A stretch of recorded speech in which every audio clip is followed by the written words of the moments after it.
It's time to start season 6. Welcome back. Oh to my the show. God! We went out of the green room with no Chuck. Came back with green. It was like a magical thing. The thing started. Wow! Y'all hear me okay? Felt it, and he joined the show. Welcome everybody to season 6 here on Keystroke Medium. I am Josh Hayes. Scott Moon is in the chat. Chuck Manley, who was suspiciously absent during the pre-show, showed up while we were playing the pre-roll for the show, and that was very awesome. A very welcome surprise. Superhero entrance all the way. You needed to do like the superhero landing where you put one foot out to the side, one foot. Yeah, that's it. Meme of the day, right there. Somebody screenshot that shit. For sure. Welcome everybody. Corey and Patricia Gillum are in the chat. Hello, how are you guys? If you're in the chat, give us a hi or a thumbs up or something so we know you're there and watching. And holy crap, I am excited about today's show. We skipped a couple of weeks. We took some time off for the holidays, and holy crap, I don't ever realize how much I miss doing the show until we don't do the show, and then I'm like, oh, we didn't do the show. I missed everybody. I feel like Josh moved to the Philippines or something when we don't have the show. I'm like, I haven't seen Josh for like 2 weeks in any form. It's great. And this is we have one more show in this, and then in 2 weeks I'll be in my new studio. So I don't know how much I'll have on the walls by the time that show comes around, but hopefully it'll be probably have completely rebuilt your office, added a deck, and dug a swimming pool by that time, the way you do stuff at your house. Dude, no, I'm not doing that. I'm not doing that. What's up, Jake Lipton Slater? For anyone who thinks 2020 was a bad year, they have never been deployed to a combat zone. That is true. That is true. Yeah, that is true. Corey says it was a long couple of weeks. Man, Corey, I missed you. How are things? I was thinking about that too. 2020 sucked, but a lot of it I think is social momentum, and if everybody says a thing sucks, and everybody's going to have real negative mindset. So hopefully we can avoid that trap. But also, you compare 2020 to like the Black Plague or something, where like millions and millions of people are just, and you don't even know why. You're like, oh, I think it's because of flies, and right. Anyway, so going into 2020, we're on the request of Walt Robillard, we are going to be selling our coffee whole bean, and also we're adding a whole bunch of different grinds. So if you have not picked up on the Keystroke Coffee, do it. It's really the only way to ensure that 2021 is better than 2020. This literally all comes down to that. The medicine for 2021 is Keystroke Coffee. You can get it whole bean. Also, there's a whole bunch of different grinds that are coming up. It should be available on our website soon. I know Rob's working on it. I sent him all the stuff yesterday. So if you're interested in whole bean coffee, Keystroke Coffee. You should give Rob a quick shout out because he does a fantastic job with our website. Rob McClellan at Mod Farm. Is it Mod Farm Design? Modfarm.com, I believe. He does a phenomenal job with our webpage as well as Scott's personal webpage, and then I think he does Lauren's. I know he does Ellen Campbell's. Really, really good job on presentation. He does Jake Lifton Slater's as well. Oh, nice. Very nice. I believe he does. It's super easy to work with. It's just really good. I recommend checking him out. Super easy, barely an inconvenience. Yep. This show is brought to you by the First Collection by Sarah Lipto-Sidibeh. I heard her name pronounced when she in her. This is going to be a really cool show sponsor, by the way. This is a poem collection, and she actually sent us a recording of her reading one of her poems that we're going to play during the sponsorship bit. So that's really awesome. cool. And she's going to say her name way better than you did. Yeah, she pronounced it, and I was like, remember. Then I forgot. This is another Vijay Ratner. Yurahanjaya Vijay Ratner. Oh, there went Chuck. Chuck's out in the boondocks. Let's see. Corey Gillum says, my next set of bags are on their way now. And Patricia says, I'm normally not a coffee person, but I love Writer's. Writer's Block is my favorite blend. It's so good. It's an African Kawaha blend. It's very good. If you haven't tried it, give it a shout. It's on our website, keystroke.medium.com. I love it. Makes me happy. Chuck is back. This is going to be a game, I think, today. Is Chuck here? Is Chuck not here? Yeah, my sound is the. Can y'all hear me okay? Yeah, I hear you real good now. Okay, a little bit better. Yeah, y'all's sound is very stuttery on my end. So it's sorry. fine. I really No, it's want not you to your get fault. like It's totally me trying to do this in the car. My It's son's done. standing in line like- over there, so I figured, It's what not the like hell, I'll give it a nighttime try. and you're bathed in shadow, kind of like a Nick Cole interview where you can only see his face. But you're not. Are you actually driving, Chuck? Or are you sitting there? No. I'm sitting in a parking lot outside the high See? school. My son's in line, so I figured, You're the I was gonna man. watch the show, and then I was like, well, why not just try to get on? So here That's I am. dedication Hey, and responsibility at the same time.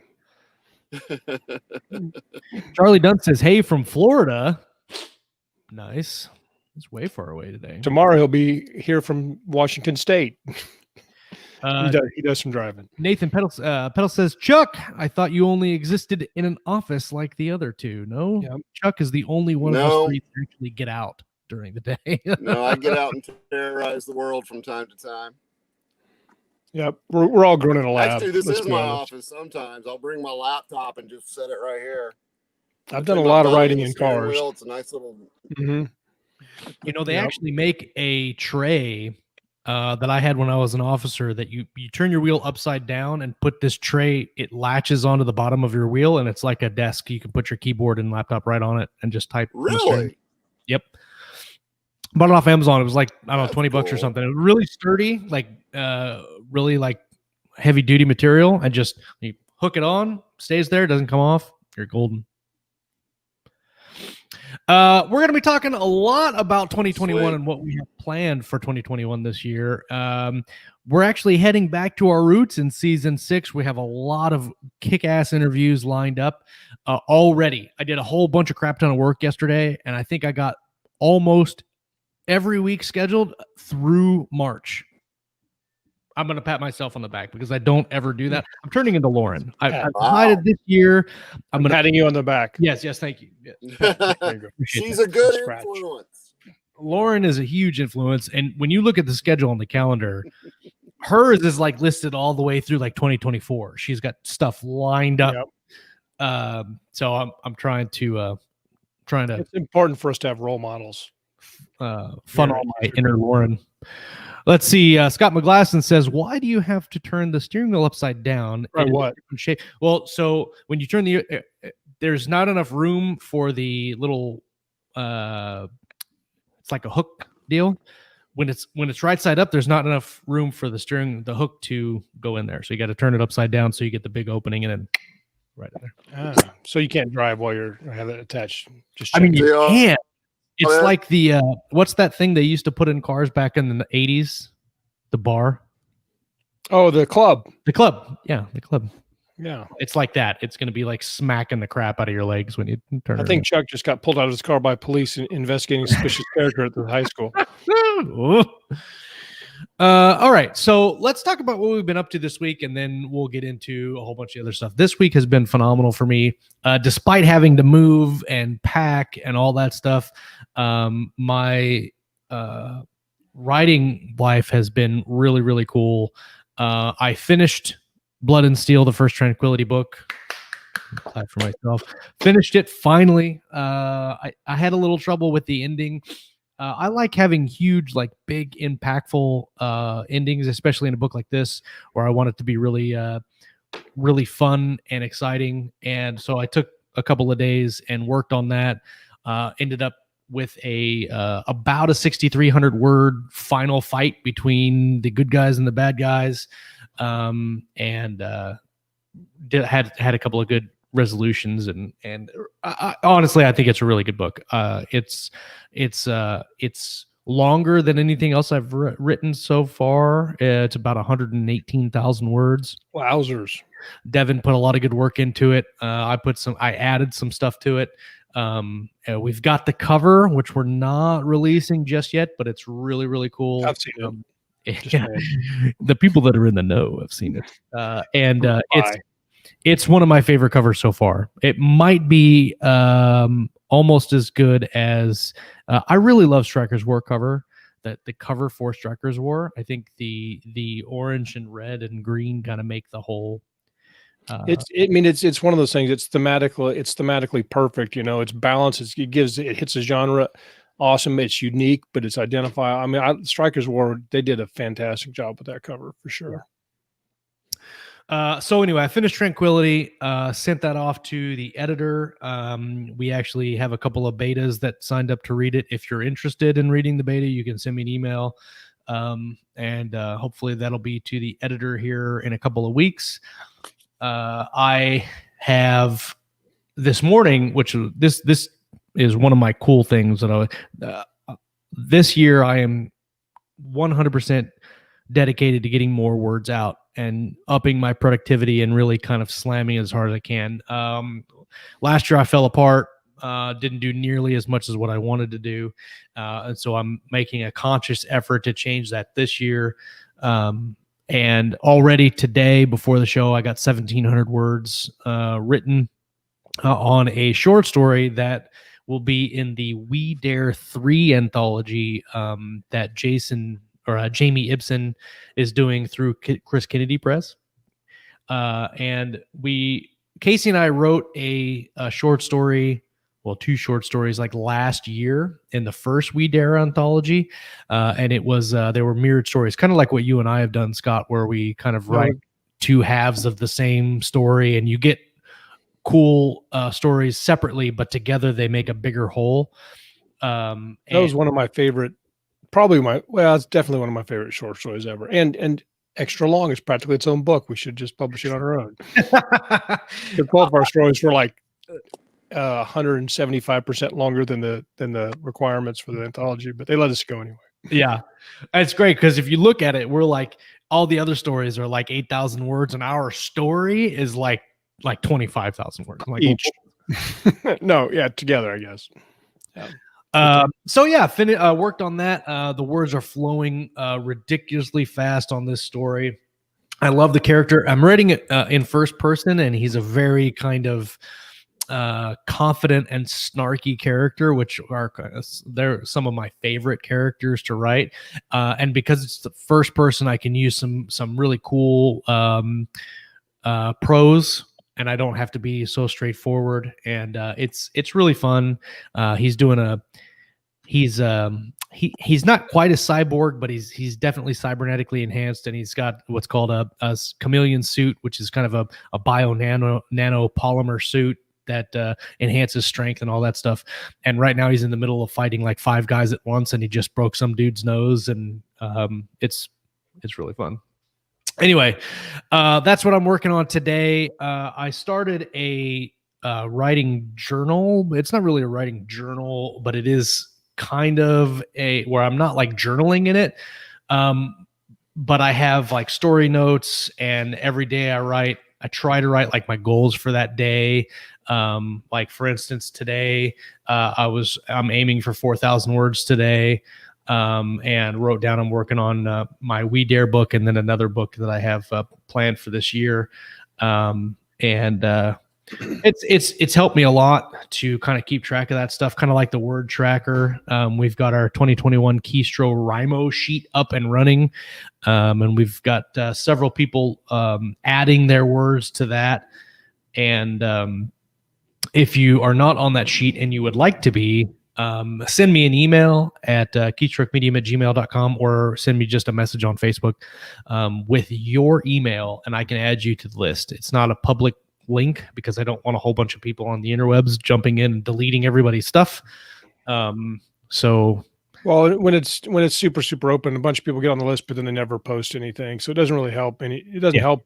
The spreadsheet works as a great accountability tool if you do it. Right. If you're not going to do it, then it's kind of a waste of time. And I don't know that we explained it very well the last time we talked about it. But that's not what I wanted to do. Stop that. I want to show everybody kind of what it looks like, and we can give a rundown real quick. Let's see. Keystroke Rhymo. Go. Share screen. We'll do that one. Okay. So this is the 2021 Keystroke Rhymo sheet. As you can see, there's 7 people on it right now. Everybody puts their own goals in. So you put your own goal up here. And then it will automatically tell you what you need to do in order to hit that for the month. So let's say you wanted to 50,000 words that month. You put that in, it'll give you your total. And then your average that you need to, or your total you need to write per day to make that. And this is calculated based on how many days are left in the month. So it will update as the month progresses and it will tell you a different number here, depending on where you're at in the month. So like my goal is 90,000. I've written almost 5. So I have 85,000 remaining. This is the daily average that I need. And this is my words needed, or this is my daily average written. And this is the words I need to make my goal. You can make your goal whatever you want. And can you add me while you're send me your email, Corey, in a PM, and I'll get you added. And so, yeah, and then you just go down the day, it calculates everything. It tells you who our leader is. Tom Hoddle is our leader this month with 9,000 words. It will tell you the remaining days. This should not be this. This should be something else. Why is this that? That should not be that. That should be this.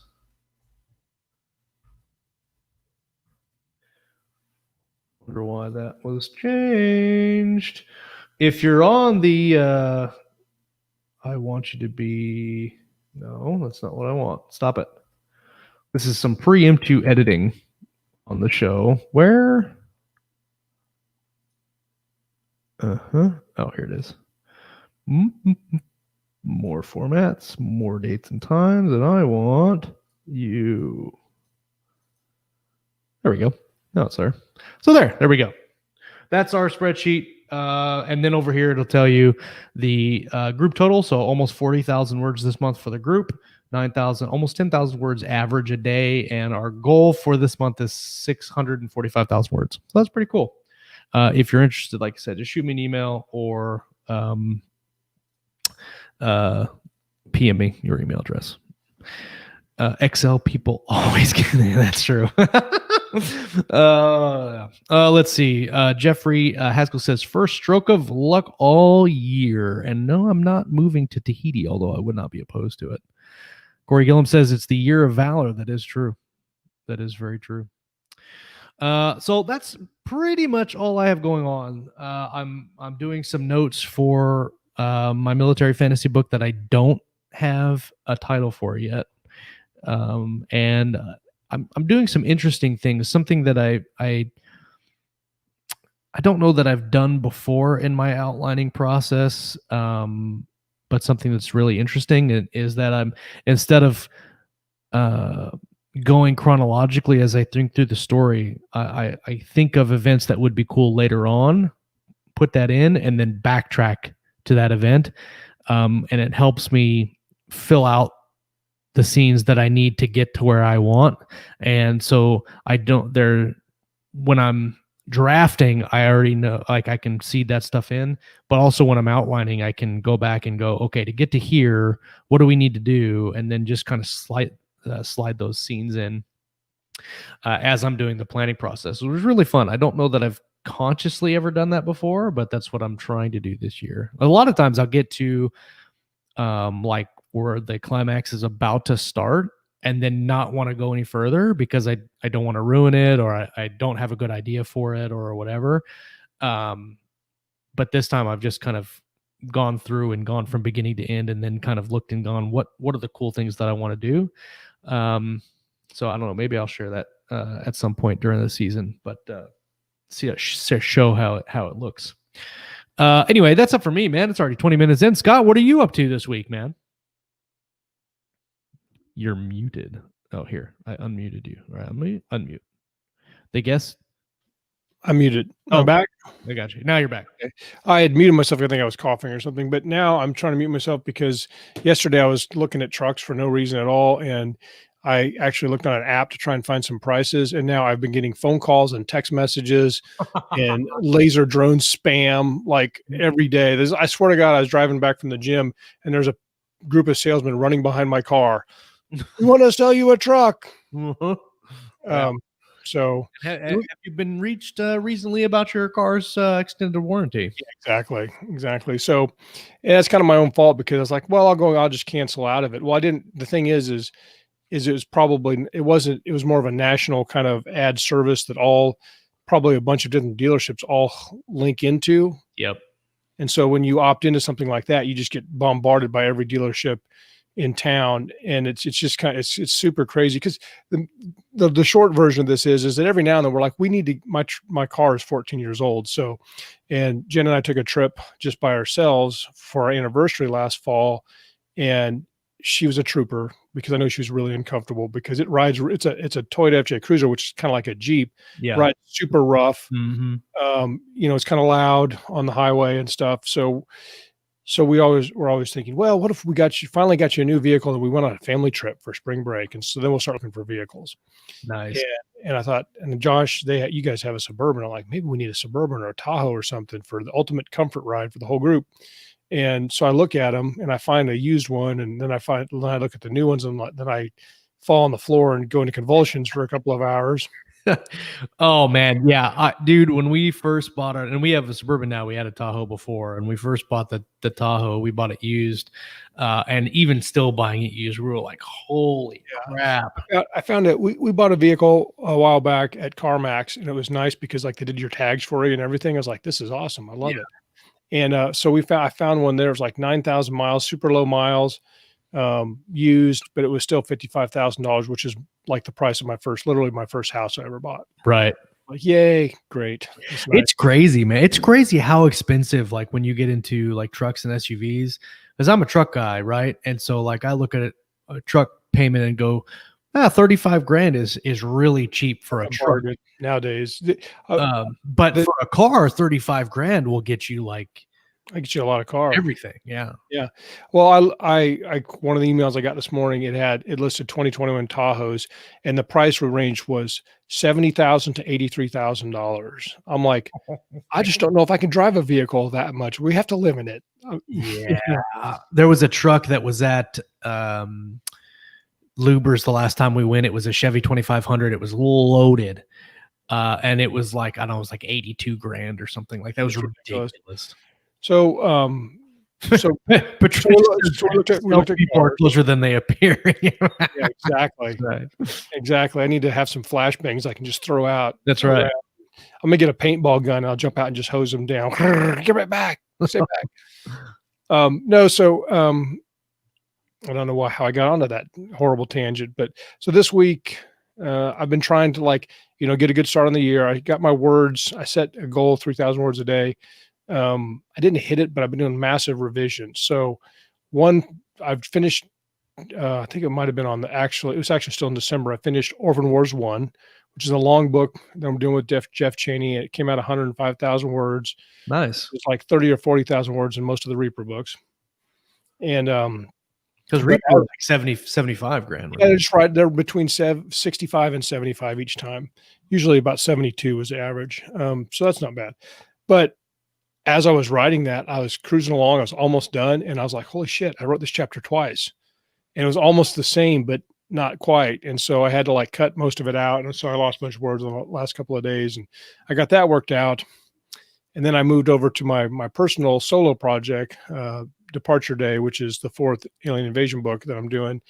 And I came along and I found some not major plot holes, but lots of little things. Like in book 3, David, the main character, has this kind of upgraded armor, retro, reverse engineered alien armor type stuff that he wears all the time. Well, and in the 4th book, it doesn't mention it at all. I'm like, he would probably know where that's at least. Yeah. Or some little things like that. And I was like, this is very frustrating. So I had to go through and fix all of that and either explain why he doesn't have it or put it in certain scenes. And so my work be that hard to add, just a couple lines here and there. It wasn't bad, but it affects their decision-making processes, because I wouldn't put it in the story if it didn't matter. So a lot of this book is he's trying to protect some people and escape. Well, if he had this super tough armor, there's certain scenes where he wouldn't have to necessarily escape. He could just fight and then escape. But when you're just in panic flight because you're so overwhelmed, you're like, well, why don't you use those badass weapons you have, right? That you use to defeat the enemies. And, in the first book, oh, that's what I was talking about. I keep getting texts. I just got one right now. We'll see how many texts I get about a truck by the end of the show. We get shot every time he gets a text message. Yeah, exactly. Drinking game. So I worked on those. I'm trying to streamline and focus my goals for 2021, get those books done, I have lots of collaborations I want to do. I have super secret collaboration maybe later in the year that I'm kind of excited about. Yes. Uh, Every year we have the greatest Gotta super have secret I love it. Ever You since got- we started, I think we've had super secret projects. you definitely have to have one. It's very important. It's part of your writer health. I made that up to that.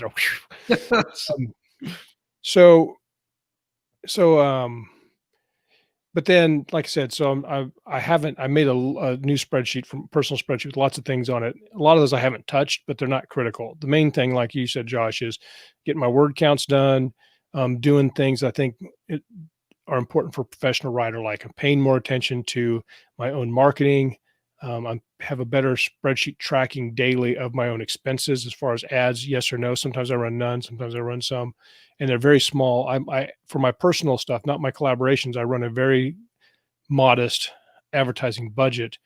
But over the last year, I've been able to actually see a little bit of ROI. Definitely not enough to write home about. But my thing is if I can make it positive, because the first like 6 years, all my ads lost money. Yeah. I can, or maybe broke even, except for like a BookBub. Right. And so this time I was like, if I spend 5, I might earn 15.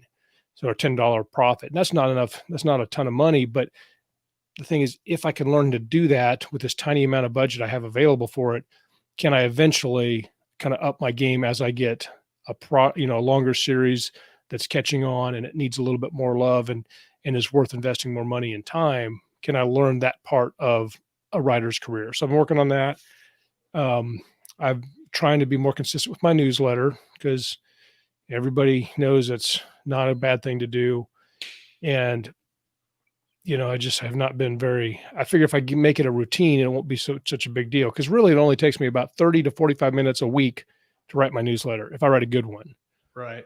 And I don't know why I keep dropping that. So I'm trying to do that, which involves lots of reading books on how to do it and the best practices and all that. And nobody agrees on what's the best practice, but so I've just been doing a lot of that stuff and then trying not to eat like death. Yeah. Because I'm such a horrible eater that I have to work so what happens to me, be like, oh, woe is me. But I will eat so much and then I have to work out like 3 times a day if I don't want to weigh like literally 500 pounds. So, working out, because I've done it where I work out 3 times a day, that's a lot of time I could be writing. Yes. Plus you're exhausted and, and your cortisol levels are all jacked up because you're killing yourself. And it gets to be not fun. I enjoy working out a lot, but I don't enjoy it when you're like on your 3rd workout of the day and you're like, I wish I could just die. It's just so miserable. Dude, that happened to me last night. So I get on the Peloton bike and I do like an hour on the Peloton. I don't do the classes. I just do I'll do like 5 minutes at like 4. You have a Peloton. So 5 minutes at like 40. And then I'll do like 3 or 4 minutes at like 65. Yeah. Stand up and do it. But I usually watch like TV or whatever while I'm doing it. Yeah. And so last night I did an hour and in my head, I was like, all right, I've got to make up some words I didn't get earlier. So I'm going to do the bike. I'll take a shower. I'll be rejuvenated and get the words. But after I got out of the shower, I took some meds that I should have taken at like 5 and now it was like 7:30. And so the meds combined with the hour Peloton bike, I was sitting like trying to write and I was like going cross-eyed going, I need to go to bed. Yeah. Well, in the right type of exercise can be very invigorating and can improve your, like, so there are times when I've been like kind of groggy and not getting the words and I'll go work out for 30 minutes or go for a walk or go do some stretching and then I'll come back and I'll feel better. Yeah. But if you're doing one of those marathon gut check workouts, it might be too much. So, but yeah. So when you were talking about your power suit issue in your book, he says, because the power cell is low, maybe that's an option for your, for my character for sure. Yeah. Well, yeah. So there's a couple of good things. And, the main thing is at some point he's going to need it. So I went back and I worked in where he has this stuff again, because at the beginning of the book, he doesn't really think he's going to fight anymore. So there's no reason for him to be wearing it all the time. But by the end of this, past the halfway point, you're like, yes, there's lots of problems here in Funky Town, and we need to be ready to do some things. Yeah. Apparently, Nathan is buying a sailboat and a monohull sailboat for $80,000 on the cheap end, and also he's going to get vodka at 8 a.m. in the morning. So that's how we like to do our show. Yeah, for sure.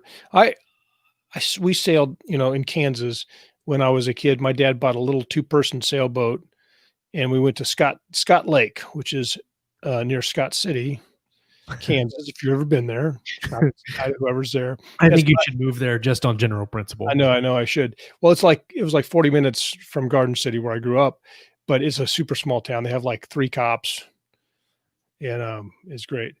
But so we'd go out on that lake and sail that little tiny boat around, and it was a blast. We did it like 2 times, and I would love to learn how to sail if I had. Again, I have a very long list of hobbies I would love to do. We could sell on my pontoon boat. Like we'll buy like a sheet and some sticks and see if we can do it. We're just floating around randomly drinking beer, which.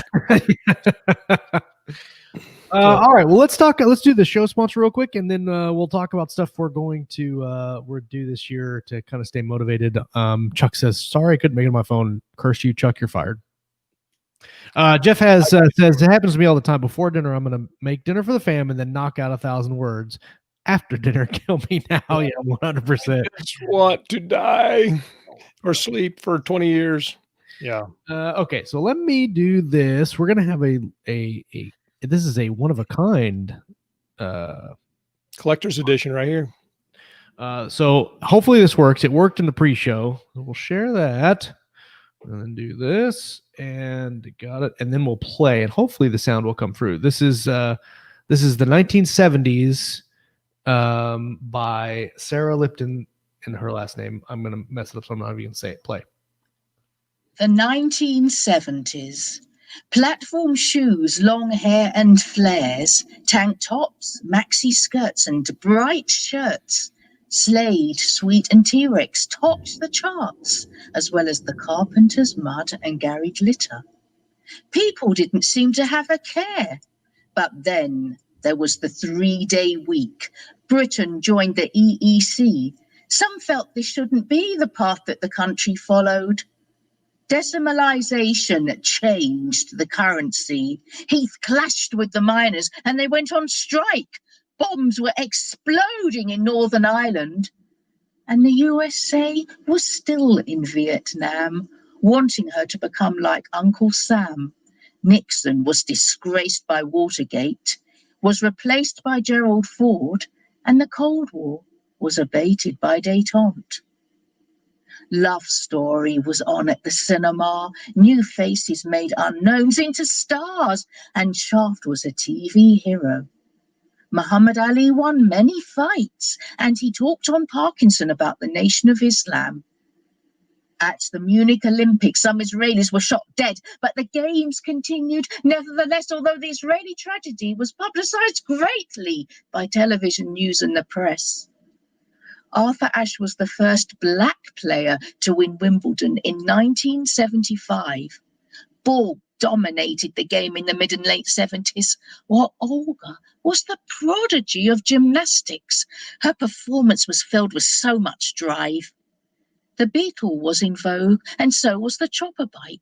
And then there was a craze for the skateboard, which some parents couldn't afford to buy their children. Punk blasted like a rocket onto the scene. Spiked hair and piercing became the fashion, and punks appeared on TV who didn't sing but screamed. Some felt that they were really obscene. There was the Silver Jubilee, when many held street parties, but this time of glee was ended by the winter of discontent. And Thatcher and the decade of greed was on the horizon. This poem, the 1970s, is from my volume of poetry, The First Collection, which was published on the 1st of October 2020 by Jacaranda Books. The First Collection can be purchased from the Foyles, Waterstones and Book Depository websites, as well as Amazon UK. And my name is Sarah Lipto-Sidibeh, the author of The First Collection.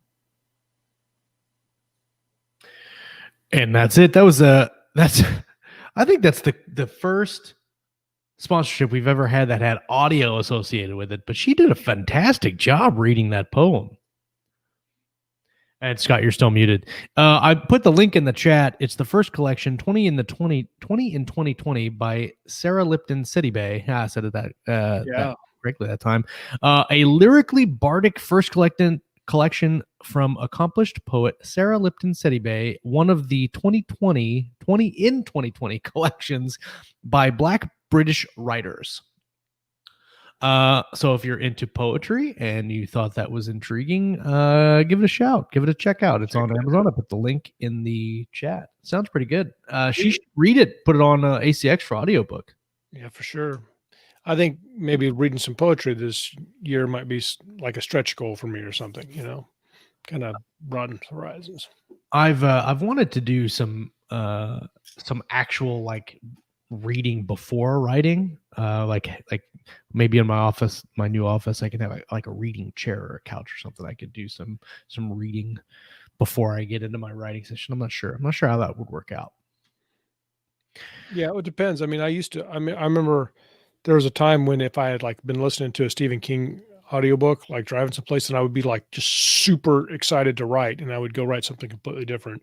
Yeah. But it was it got me motivated because I enjoyed it and reminded me what I liked about writing. So it could work.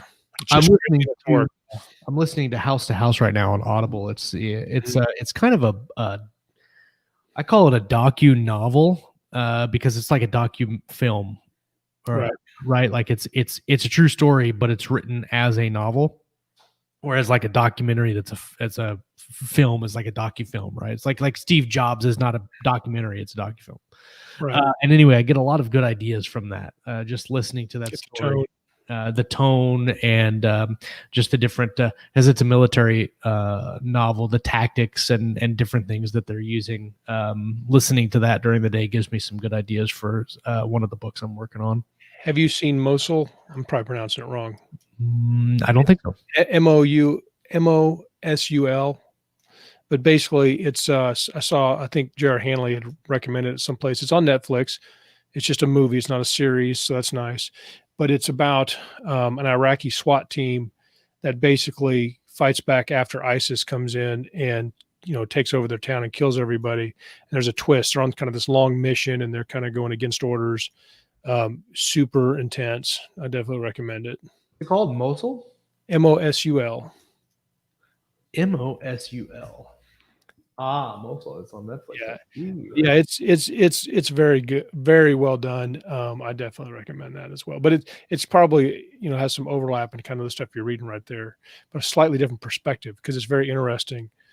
It's just it's actually a basically a true story movie because there's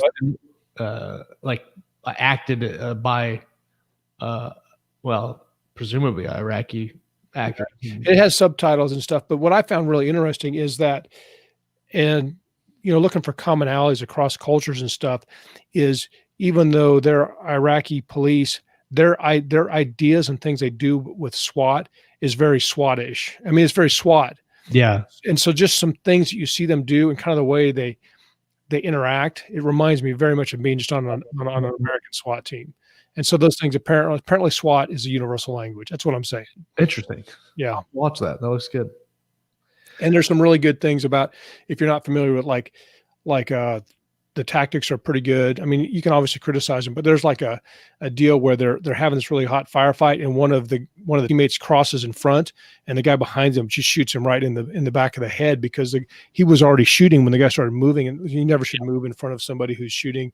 Right. But that happens in war because you just can't see all the different. You get tunnel vision, and there's several things like that, and the way they breach doors and don't clog the fatal funnel and cut the pie and stuff. It's pretty cool.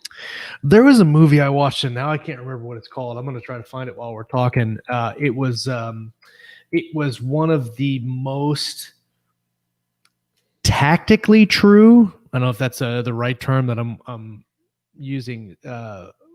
Like action movie I've ever seen.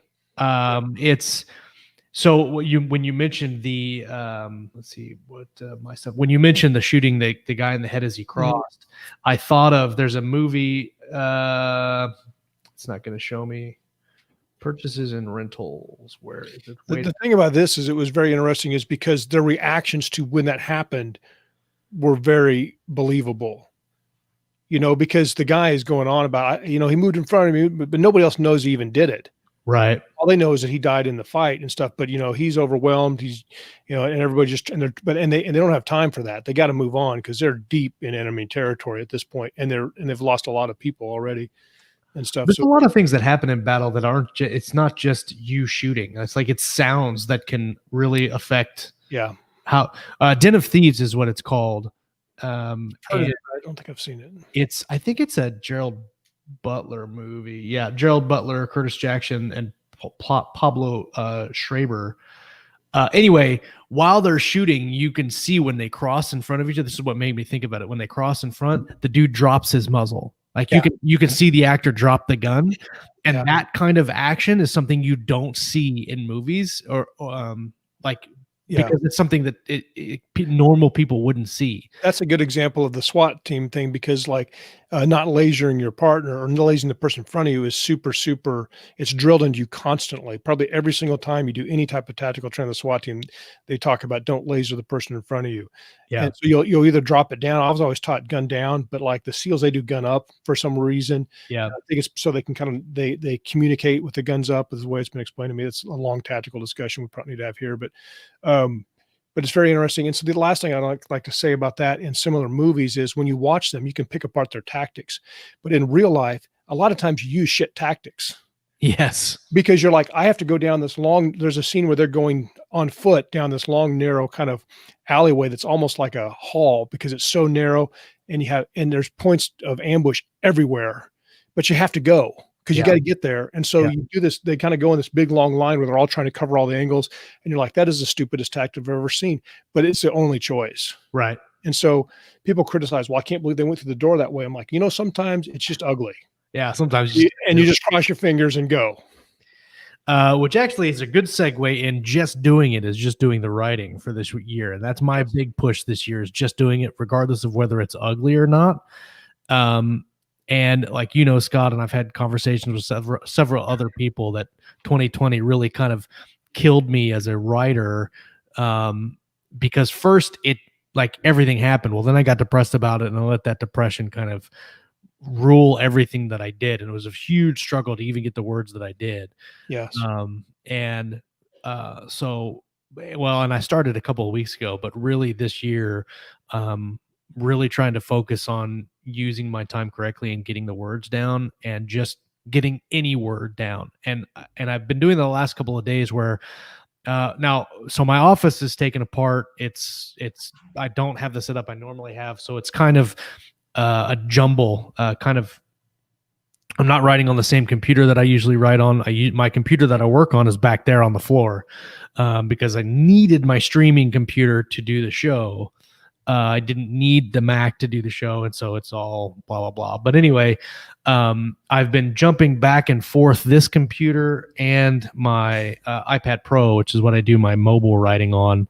It's actually a really cool setup. It's got a little keyboard. And can you do Dragon Anywhere on that? I bet you can, because it's probably an iOS. You can probably do Dragon Anywhere on this, but it also has some really good voice transcription anyway, just because it's Apple. But I just use it to type keyboards really fast. But anyway, everybody knows that I'm a huge Scrivener guy, but Scrivener between Windows and iOS does not sync. It does between iOS and Mac. And so for the last couple of weeks, I've been doing my work on Google Docs and Google Word, and jumping between the two on this computer and on my iPad. And so just to get words in, the other night I was working on my military fantasy book, and I'm working on the outline, and honestly, I'm just writing words and letting them fill up the page, just random ideas. I'll make marks, and like Scott and I, the way we do a lot of outlining is, if it's an author note for us, we put it in brackets and write out. Well, I do a lot of that, but then I also do, if I've got a couple lines of dialogue that I think are really good, I'll just write those out with no context. No, like she said, they said, or whatever. I'm just kind of going through and writing. And the other day I think I got almost 1,300 words before I went to bed. I was lying in bed with my computer and was just smashing it. And I had it on my counter, so every time I walk by, if I thought of something, I could write something down. And so, like, really just kind of focusing on, it's not ideal. The situation is not ideal. I don't have my writing computer set up. I don't have my comfortable setup with my desk and my relaxing atmosphere with my books and all that stuff and my paper. And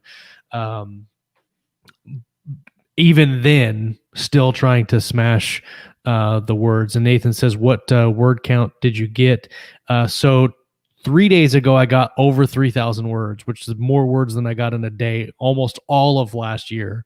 But then I had like a 600 word day, 700 word day, because I was fixing things in Tranquility that it wasn't actually writing. It was just going through and kind of fixing, like there were some chapter headings I needed to fix. There was a couple words here and there that I needed to fix. And that took a really long time and I didn't get a lot of words in. And then yesterday we were doing a whole bunch of packing and stuff. So I only got about 1,000 words, but already at 1,700 words today. And when the show's over, I'm going to hop over the short story and keep writing. And hopefully before lunch, I can get 3,000. If I can 3,000 before lunch, that will make my day that much better. And Nathan says Scrivener 2 stinks. If you have Scrivener 3, you can download it for free. I have Scrivener 3 on my Mac, and that is what syncs with iOS. But Scrivener 3 for Windows, I don't believe is out yet. No, it's not. If I'm wrong, let me know. But I don't think it's out. And the files for Scrivener 3 and Scrivener 2 don't sync. They're completely different formats. And so that's why I'm working in Word and Google Docs. Anyway, so I'm motivated this year to get new words, and hopefully that will show through the show and a lot of stuff that I'm doing. You mentioned newsletters, and I hate doing newsletters. I haven't done newsletters in years. I think what I'm going to do this year, as both a outreach tool and a motivational tool for me, is to do weekly videos for my newsletter that are not just me talking to the camera. I'm going to do kind of a cool, like a production. It's not going to be like theater quality, but I'm going to try to do a little bit of production. And that outlet, that creative outlet, it's not writing, but it's still creative. I already know the program, and so it should only take me a little while, like an hour or so, to do that. And I can put that out to my newsletter, and then later on maybe put it on YouTube or whatever, and reach some people. I'm also going to start stream writing. I'm probably going to do the stream writing in the mornings, and just do kind of a stream where it's just me writing and you can come in and hang out, or maybe I'll have people like guest stream writers that come in and write with me, and you can see what I'm writing, chat with me while I'm writing. And then in the late evenings, do some game streaming, and that'll be fun. Kind of just a free for all. I can talk about writing or books, or just have fun and hang out, and kind of build my brand on both spectrums. And it should be a fun year. It's going to be a busy year, but I think being extra busy is better than not being busy at all. And that having that to do, I think, will help me push through the year. Yep. Jeff says, nor is Scrivener 3 likely to ever be out on Windows.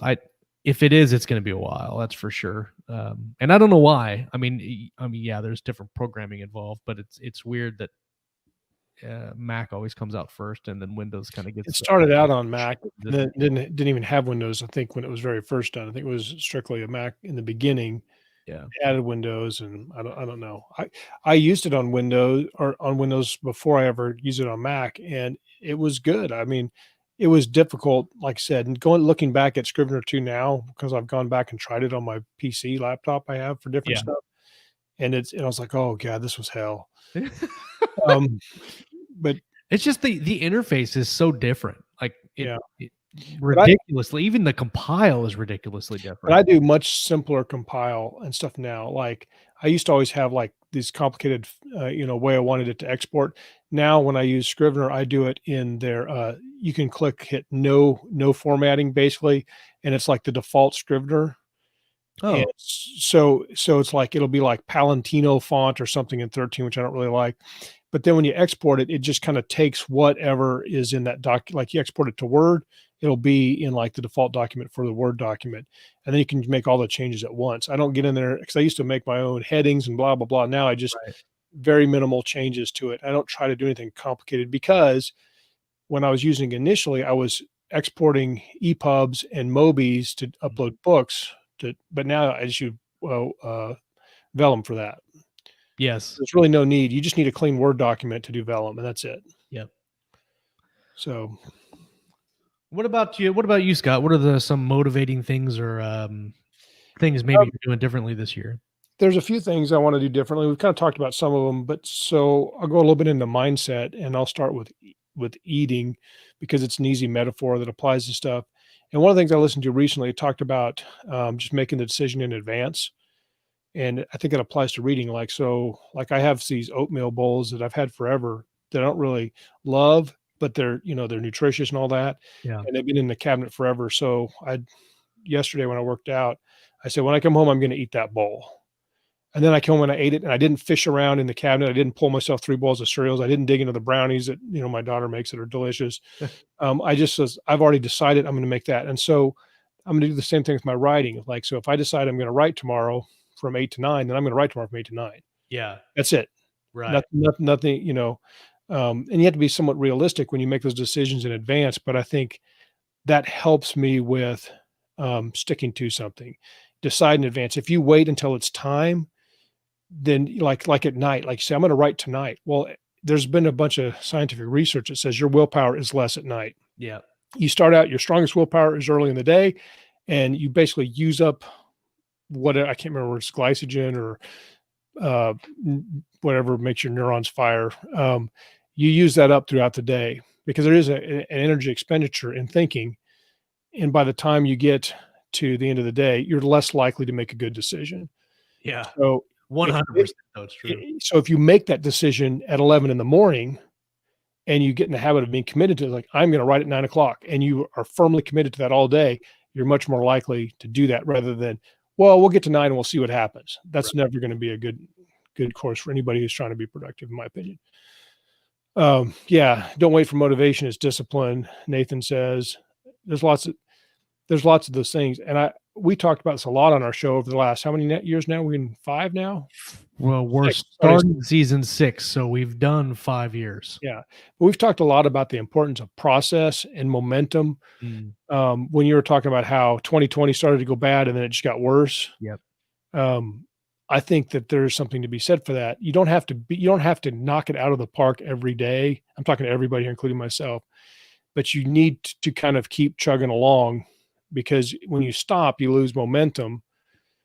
And I always imagine I'm on a little bit of a slope, and I've told Josh has heard this analogy enough. He's probably ready to puke, but for me, I can either be moving up that slope or I can be sliding back down the slope. There's no stopping on the slope because it's like you don't have a parking brake. Just imagine you're driving a car and you don't have a parking brake and you're on a little hill, and you can either drive all the way to the top of that hill or you can slide down to the bottom, and you get to pick, but you can't stop in the middle because you just roll back. Right. And so, but having said that, sounds very harsh and draconian in the discipline stuff, or Nathan says an icy hill, even better. You ever try to like walking down my driveway this morning, try to stop halfway with the trash can going out to the curb? There's no stopping. You got to go all the way to the bottom, or you can lay on your face. You got to be careful with that, because if you take the trash can out, it's windy, it'll pick that lid up and smack you right in the face. Yep. Mm-hmm. Personal experience, I've heard. Yes. Yeah. I probably heard it from me because I think I've done that a couple of times.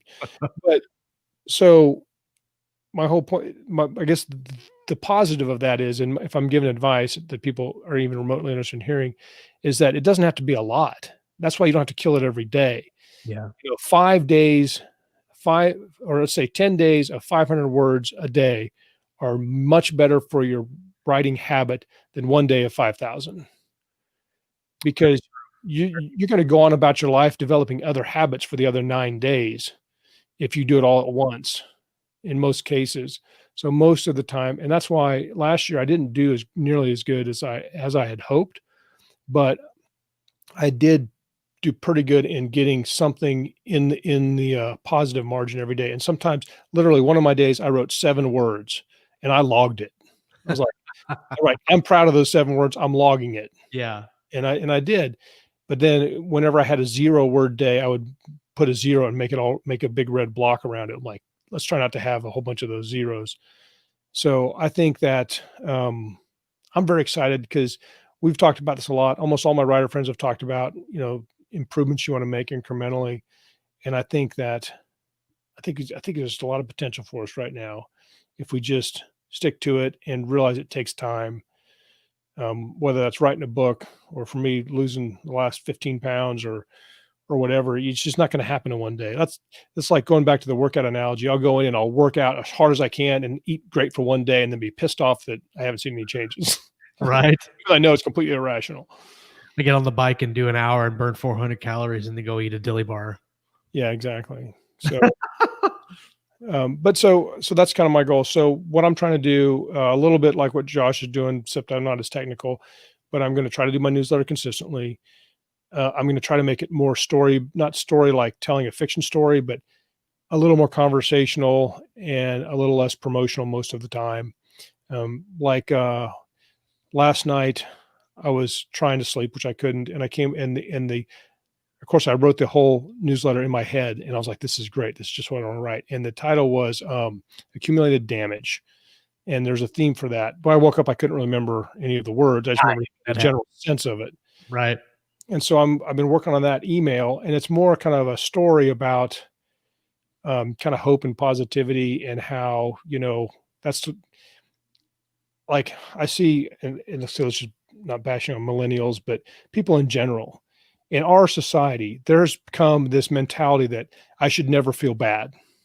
I should, like my hip hurts a little bit and my day is ruined and stuff like that. Well, we're not going to be comfortable. It's never going to be comfortable workouts, but you always feel better. Like when I'm done with a workout or a hard writing session, I always feel good about it at the end.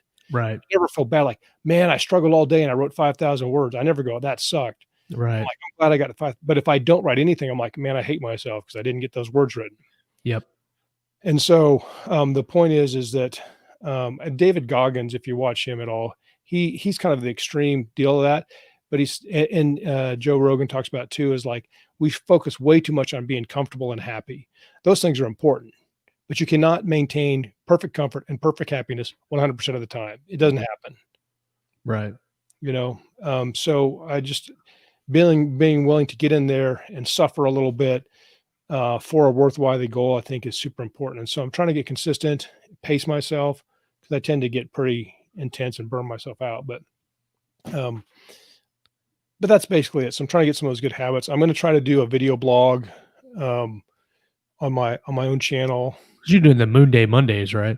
Yeah, the Moon Day or Monday. Yeah, I call it the Moon Day show. It's hilarious, right? and I try to do a Friday 5 for my newsletter because it's an easy thing to do for a newsletter. You pick 5 ththings and you write like 3 sentences about each of them, like a book I'm reading, something I learned this week, and you pick 5 things, and it makes it easy for anybody in the group. If you're having a hard time finding content, you just pick 5 things and you call it your Friday 5 or your Wednesday 3 or whatever. Tim Ferriss is the one. I follow his newsletter. I don't read him that much anymore because I don't have time, but he does a 5 bullet Friday. And so you always have something to talk about because you can always think of 5 things you did. Yeah. But if you sit down and go, I have to sit down and be total original and whatnot, then that's tough. And then the other that might be interesting. So something to do on, like if you're building your social media presence, like trying to build your brand, you could do a reel on Instagram because those are typically short. You can do them like 3 or 5 or even 15 minutes long, but you can do those on your phone. You don't have to have a setup or anything. You can just record the reel and do it every week. I might actually try to do that. I'm going to make a note right now. It's a good one. And had a pen, which I don't. Which, yeah. Well, your office looks pretty empty. I don't have anything. Write it on the wall in blood, sweat, and tears. Yeah. So the last thought on newsletters, it's very easy to fall into the swap only, deal only newsletter deal. Because, and that's kind of what I fell into. And I feel like I don't really get a lot of, you're not getting the type of interaction that I'm looking for from the newsletter, because all I do is, hey, here's a bunch of 99-cent and free book deals that other writers I know have. And then I'll say something about myself, but I don't usually work on it that hard. And it's just, but the thing is we are very overlapped in the sci-fi indie writer community.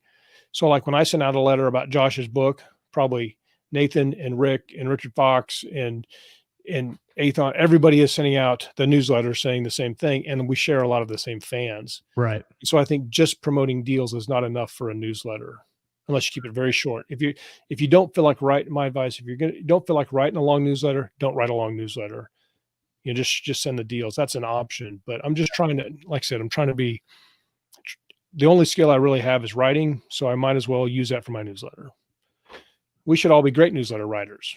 Dude, it's crazy. Like, that's the thing. Like, writing fiction and writing stories is so much fun. And then like writing a 2 paragraphs about your week is like the worst thing ever. Yeah.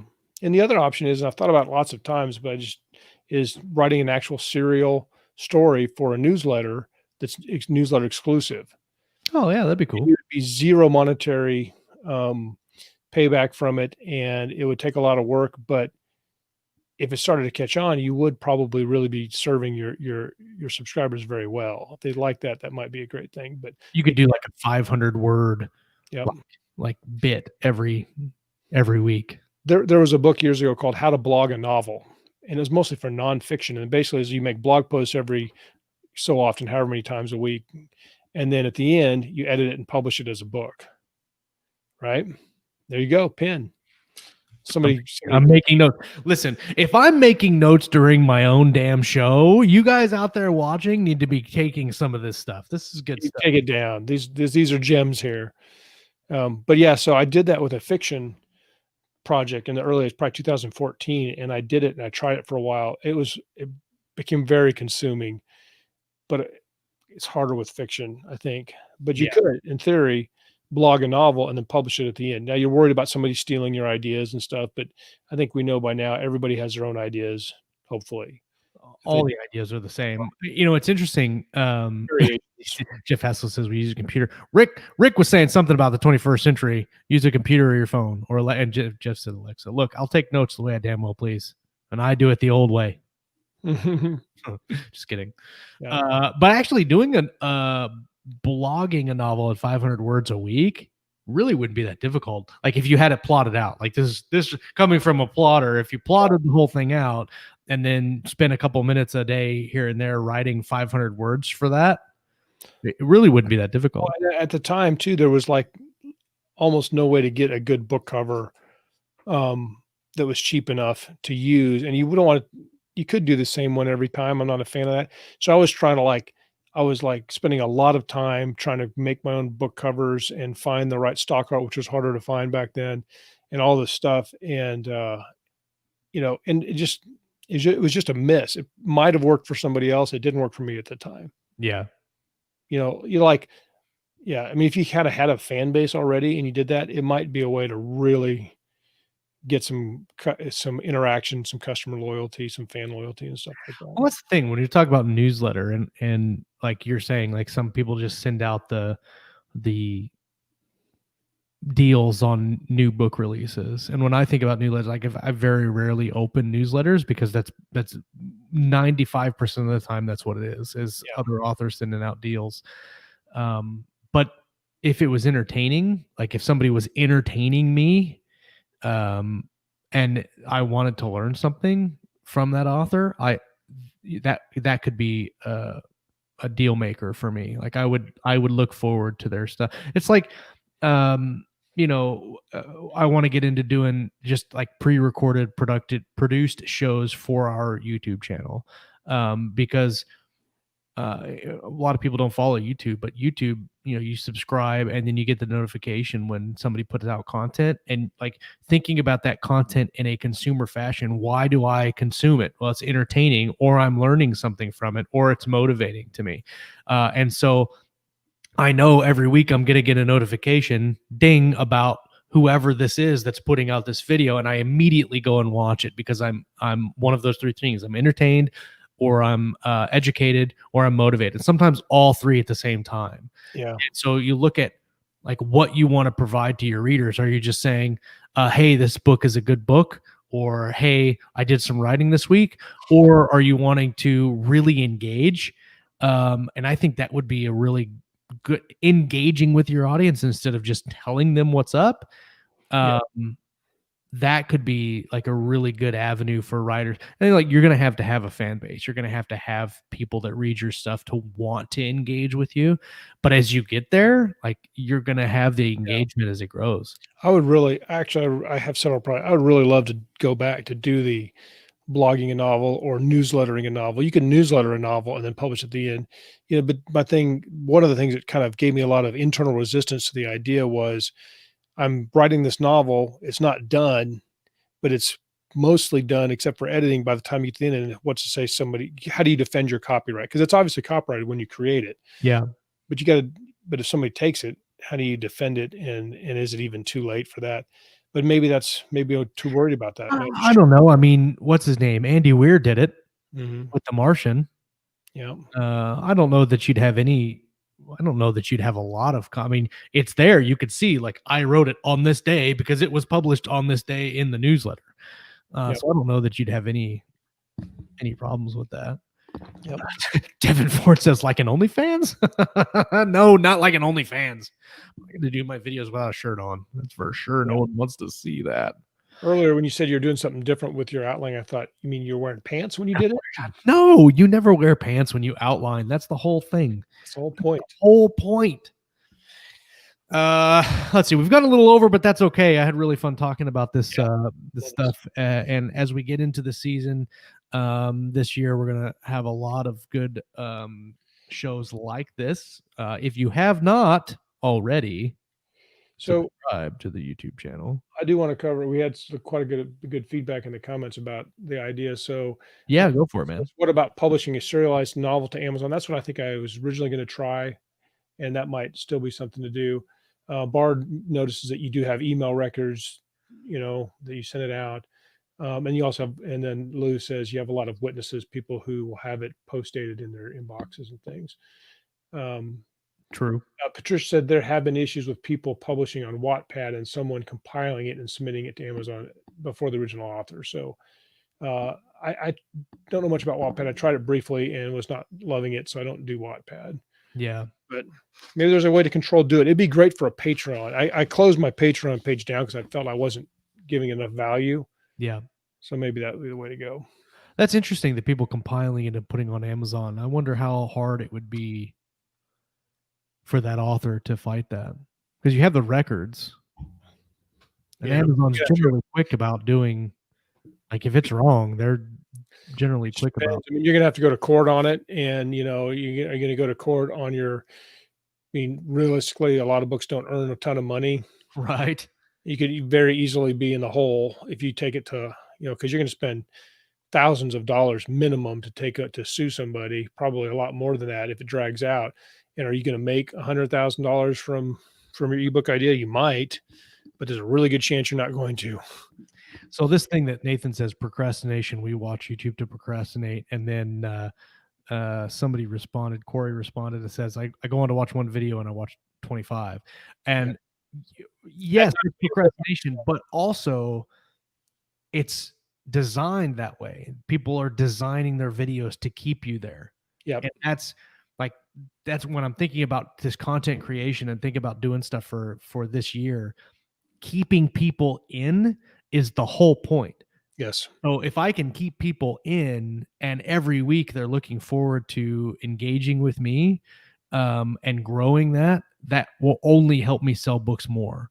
And you keep them in by giving them what they want and by providing them good value, whether it's entertainment or information. And that's the thing. Joe Solari has a book he put out called The Advantage, and there's a lot of things about it we talked about briefly that are tough.